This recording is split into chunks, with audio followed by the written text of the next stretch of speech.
pendant le vol, l'avion il va subir 4 forces. Ces 4 forces sont les suivantes. On trouve d'abord la portance.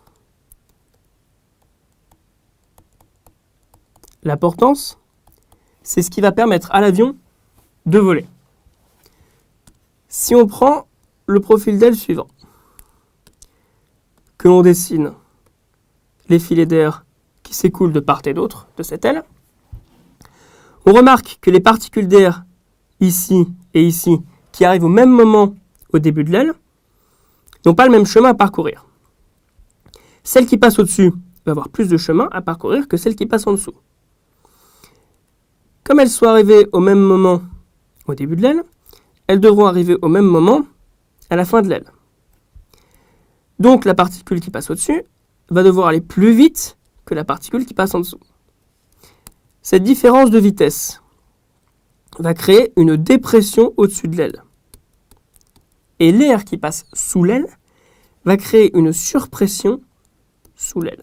C'est comme si l'aile se reposait sur un coussin d'air. Cette dépression va être à l'origine de 75% de la portance et la surpression en dessous va être à l'origine de 25% de la portance. Mathématiquement, la portance peut s'écrire de la façon suivante. Rz est égal à 1 demi de ρ SV carré Cz. Rz, c'est ce qui représente la portance. Le ρ, ça va être la densité de l'air, c'est-à-dire le nombre de particules d'air que l'on va trouver dans l'atmosphère à côté de cette aile. Le S, c'est ce qui va représenter la surface de l'aile, donc toute la surface qui va créer de la portance. Le V, c'est ce qui va représenter la vitesse de l'aile, donc la vitesse à laquelle toutes les particules d'air vont passer de part et d'autre de l'aile. Et le Cz, c'est ce qui représente ce qu'on appelle le coefficient de portance, dans lequel on va retrouver, par exemple, l'incidence. La deuxième force majeure qui va s'appliquer sur l'avion, c'est celle qu'on appelle la traînée. La traînée, c'est la force qui va dégrader les performances de l'avion et qui va le ralentir. Si on prend toujours le même profil,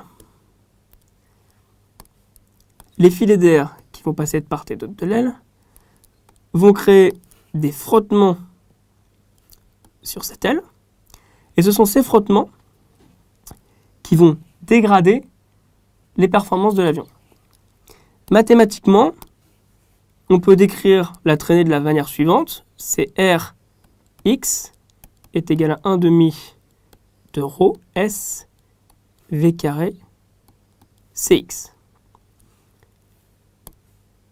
Le Rx, c'est ce qui représente la traînée. Le ρ, c'est ce qui représente toujours la densité de l'air. Le S, toujours la surface portante. Le V, la vitesse. Et le Cx, qui est ici le coefficient de traînée, dans lequel aussi on retrouve l'incidence. Les deux autres forces que l'on va retrouver pendant le vol, c'est le poids et la traction. Le poids va pouvoir être modélisé de la façon suivante, le poids, et c'est ce qui va venir s'opposer à la portance pendant le vol. Le poids, c'est la masse de tout l'appareil qu'on multiplie à la gravité terrestre. Et enfin, la dernière force, c'est la traction.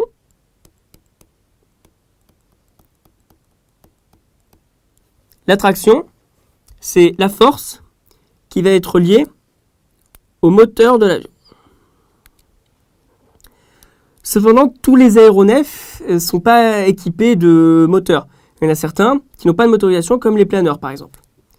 Donc pour les planeurs, ce sera un petit peu spécial. C'est-à-dire qu'on va retrouver la portance. On va retrouver la traînée. Mais ce qui va changer un petit peu, c'est le poids qui va être orienté de cette manière, car le planeur est toujours en descente. C'est-à-dire que c'est par son poids et par sa chute qu'il va générer de la vitesse et donc générer de la portance. C'est ce qui va compenser le manque de moteur.